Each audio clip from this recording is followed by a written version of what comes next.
Bismillahirrohmanirrohim. Assalamualaikum warahmatullahi wabarakatuh. Perkenalkan, nama saya Ferdiansyah Diva Ardana. Di video kesempatan kali ini, saya ingin membagikan sebuah video edukasi atau pembahasan tentang manajemen dan manajer. PPT ini dibuat oleh Ferdiansyah Diva Ardana dan Dia Berlian Firdaus.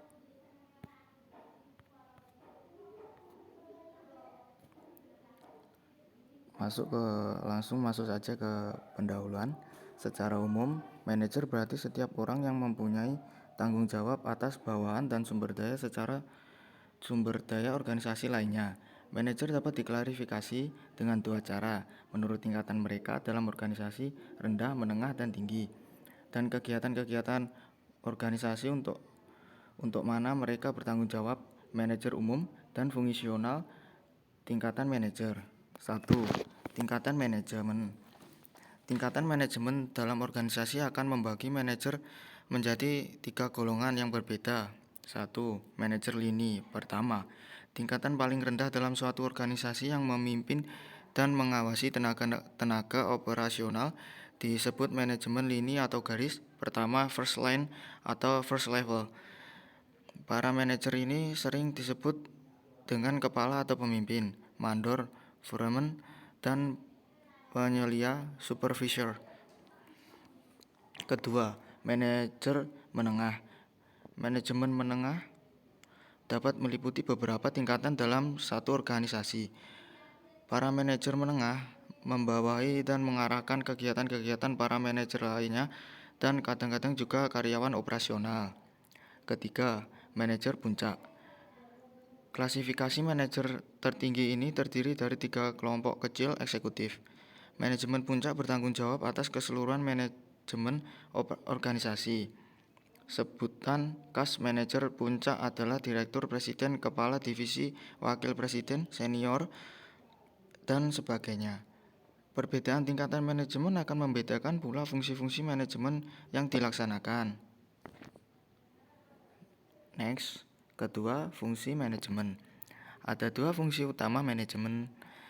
Manajemen administratif lebih berurusan dengan penetapan tujuan dan kemudian perencanaan, penyusunan kepegawaian dan pengawasan kegiatan-kegiatan yang terkoordinasi untuk mencapai tujuan. Sedangkan manajemen operatif lebih mencakup kegiatan motivasi, supervisi, dan komunikasi dengan para karyawan untuk mengarahkan mereka mencapai hasil-hasil secara efektif. Adapun fungsi-fungsi manajerial yang dibuat oleh Henry Fayol yang menyatakan bahwa perencanaan, pengorganisasian, pengkoordinasian, pemberian perintah, dan pengawasan adalah fungsi-fungsi utama. 1. Perencanaan atau planning adalah pemilihan atau penetapan tujuan-tujuan organisasi dan penentuan strategi, kebijakan, proyek, program, prosedur, metode, sistem, anggaran, dan standar yang dibutuhkan untuk mencapai tujuan. Perencanaan organisasi memiliki tujuan yang memungkinkan diantaranya: A. Organisasi bisa memperoleh dan mengikat sumber daya yang diperlukan untuk mencapai tujuan-tujuan. B. Para anggota organisasi untuk melaksanakan kegiatan-kegiatan yang konsisten dengan berbagai tujuan dan prosedur terpilih. C. Kemajuan dapat terus dimonitor dan diukur sehingga tindakan korektif dapat diambil bila tingkatan kemajuan tidak memuaskan. Kedua, pengorganisasian organizing. 1. Penentuan sumber dayaan kegiatan-kegiatan yang dibutuhkan untuk mencapai tujuan organisasi. 2. Perencanaan dan pengembangan suatu organisasi atau kelompok kerja yang akan dapat membawa hal-hal tersebut ke arah tujuan. Penugasan tanggung jawab tertentu dan kemudian pendelegasian wewenang diperlakukan kepada individu-individu untuk melaksanakan tugas-tugasnya. Next. Ketiga, penyusunan personalia adalah penarikan, rekrutmen, latihan dan pengembangan, serta penempatan dan pemberi orientasi para karyawan dalam lingkungan kerja yang menguntungkan dan produktif. 4. Pengarahan. Fungsi pengarahan, leading, secara sederhana adalah untuk membuat dan mendapatkan para karyawan melakukan apa yang diinginkan dan harus mereka lakukan. 5. Pengawasan controlling adalah penemuan dan penerapan cara dan peralatan untuk menjamin bahwa rencana telah dilaksanakan sesuai dengan yang telah ditetapkan. Fungsi pengawasan pada dasarnya mencakup 4 unsur, yaitu 1. Penetapan standar pelaksanaan. 2. Penentuan ukuran-ukuran pelaksanaan. 3. Pengukuran pelaksanaan nyata dan membandingkannya dengan standar yang telah ditetapkan. 4. Pengambilan tindakan koreksi yang diperlukan bila pelaksanaan menyimpang dari standar. Semua fungsi-fungsi manajemen ini harus dilaksanakan oleh manajer kapan saja dan di mana saja. Kelompok-kelompok di organisasi, walaupun ada perbedaan tekanan untuk tipe organisasi, jabatan-jabatan fungsional, dan tingkatan manajemen yang berbeda. Next. 3. Kegiatan manajemen. Kegiatan manajer. Agar konsep tentang manajer menjadi lebih jelas, berikut ini akan diuraikan secara terinci. Apa tugas-tugas penting yang dilaksanakan manajer? 1. Manajer bekerja dengan dan melalui orang lain. 2. Manajer memadukan dan menyeimbangkan tujuan-tujuan yang saling bertentangan dan menetapkan prioritas-prioritas. 3. Manajer bertanggung jawab dan mempertanggungjawabkan. 4. Manajemen harus berpikir secara analitis dan konseptual. 5. Manajer adalah seorang mediator. 6. Manajer adalah seorang politisi. 7. Manajer adalah seorang diplomat. 8. Manajer mengambil keputusan-keputusan sulit. 4. Peran manajer. Peran manajer ini meliputi interpersonal roles, peran antar pribadi. Kategori antar peran pribadi adalah kategori peran seorang manajer untuk memberikan informasi dan ide yang terbagi menjadi 3 peran, yaitu 1. Sosok atau figurehead. 2. Pemimpin, leader. 3. Penghubung, liaison. Next. 1. Informasi roles, peran internasional. Pada peran internasional ini, seorang manajer berperan sebagai pengelola informasi yang juga terbagi menjadi 3 peran, yaitu pemantau, monitor. 2. Penyebar informasi, diseminator. 3. Juru bicara, spokesperson. Kedua, decisional roles, peran pengambilan keputusan. Seorang manajer juga berperan sebagai wirausahawan, pemecah masalah, pembagi sumber daya, dan perunding sebagai berikut. Wirausahawan, entrepreneur. Manajer harus mampu membuat suatu perubahan dan mengendalikannya untuk kemajuan organisasinya. Manajer harus merencanakan masa depan organisasinya, membuat proyek-proyek perbaikan dan peningkatan kualitas dan produktivitas. Pemecahan masalah, disturbance handler. Pembagi sumber daya A, resource allocator. Negosiator. Manajer berpartisipasi atau mengambil bagian dalam melakukan negosiasi dengan pihak luar untuk memperjuangkan kepentingan bisnis perusahaannya. Next.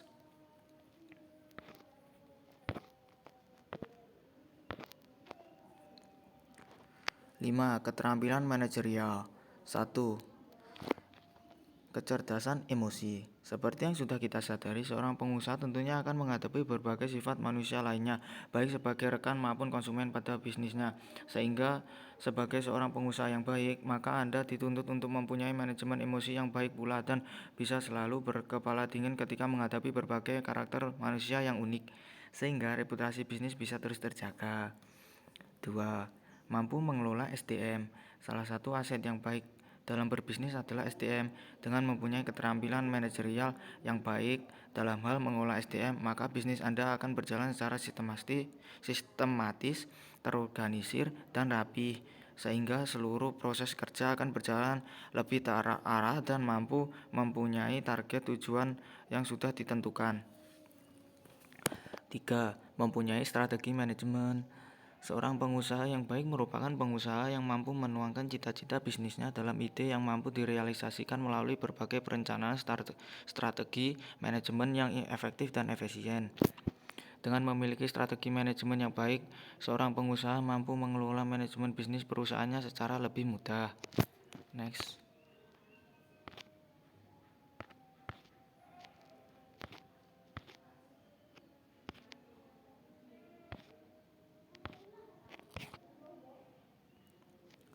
Keempat, keterampilan dalam berdelegasi. Target kerja akan dialokasikan oleh pihak perusahaan pada manajer untuk dikerjakan, dan tugas manajer adalah mendelegasikan target tersebut dengan mengalokasikan tugas pada para tim atau karyawan sesuai dengan beban dan kemampuan masing-masing karyawan.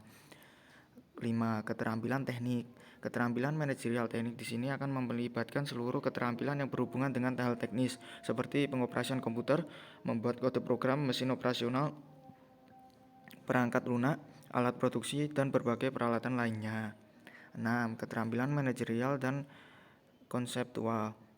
Keterampilan manajerial ini akan melibatkan seluruh pengetahuan dan kemampuan dalam berpikir secara abstrak dan mampu merumuskan beragam ide-ide. Selain itu, seorang manajer juga harus mampu melakukan penilaian terhadap seluruh konsep, menganalisa dan juga mendiagnosa masalah yang sedang terjadi, serta solusi yang kreatif atas berbagai tugas yang telah diberikan. Keterampilan dalam hal konseptual ini akan memberikan visi dan misi yang jelas bagi tim kerja ataupun karyawan lainnya. Next.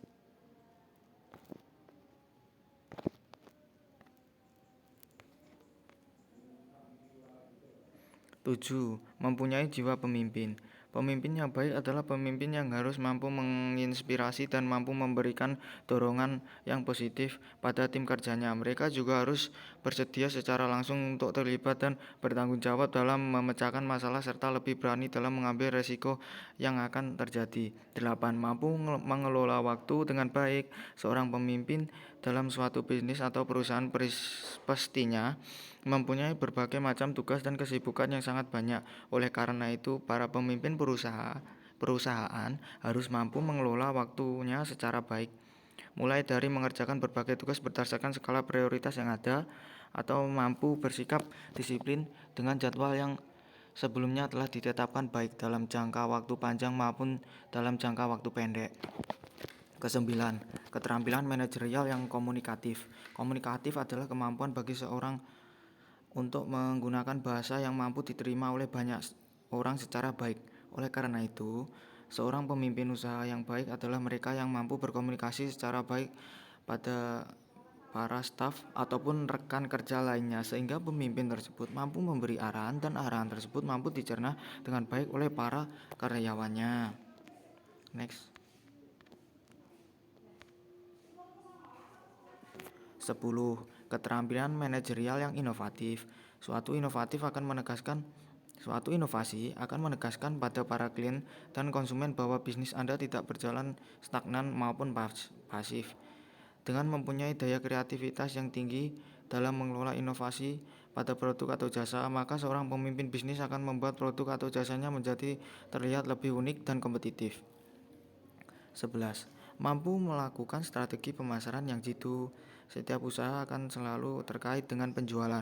Oleh karena itu, setiap pengusaha wajib memiliki keterampilan manajerial dalam membuat strategi pemasaran yang ampuh dan jitu. Membuat konsep strategi pemasaran tersebut harus dilakukan secara handal, cermat dalam menargetkan pangsa pasar, dan mampu diterapkan dengan baik agar bisa berjalan sesuai target. 12. Memiliki reputasi yang baik. Reputasi adalah modal yang paling krusial dalam hal pemasaran.